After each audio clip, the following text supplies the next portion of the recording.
৮ নং ওয়ার্ড বিএনপির উদ্যোগে বেগম খালেদা জিয়ার জন্মবার্ষিকীতে দোয়া ও মিলাদ মাহফিল। রাজশাহী দুর্গাপুর উপজেলা ৪ নং দেলোবাড়ি ইউনিয়ন ৮ নং ওয়ার্ড বিএনপি অঙ্গ সহযোগী সংগঠনের উদ্যোগে সাবেক প্রধানমন্ত্রী বিএনপি চেয়ারপারসন মরহুমা বেগম খালেদা জিয়ার ৮২তম জন্মবার্ষিকী উপলক্ষে দোয়া ও মিলাদ মাহফিল অনুষ্ঠিত হয়েছে। কিশোরপুর সরকারি প্রাথমিক বিদ্যালয় মাঠে আয়োজিত অনুষ্ঠানে ৮ নং ওয়ার্ড বিএনপি ও ৪ নং দেলোবাড়ি ইউনিয়ন বিএনপির অঙ্গ ও সহযোগী সংগঠনের নেতাকর্মীরা উপস্থিত ছিলেন। অনুষ্ঠানে প্রধান অতিথি হিসেবে উপস্থিত থাকার কথা ছিল গোলাম সাকলাইন, সাবেক ৪ নং দেলোবাড়ি ইউনিয়ন পরিষদের চেয়ারম্যান ও সাবেক উপজেলা বিএনপির সভাপতি, তবে অনিবার্য কারণে তিনি উপস্থিত হতে পারেননি।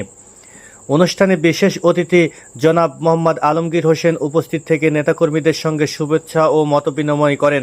তার উপস্থিতি ও সক্রিয় অংশগ্রহণে অনুষ্ঠানটি প্রাণবন্ত হয়ে ওঠে। অনুষ্ঠানে সভাপতিত্ব করেন জনাব মেসের কাজী। পরে বেগম খালেদা জিয়ার আত্মার মাগফিরাত কামনা করে বিশেষ দোয়া ও মোনাজাত করা হয়। পাশাপাশি দলের নেতাকর্মীদের ঐক্য ও শান্তি, দেশের কল্যাণ কামনা করা হয়। এ সময় বিএনপি ও অঙ্গ সহযোগী সংগঠনের বিভিন্ন পর্যায়ের নেতাকর্মীরা উপস্থিত ছিলেন।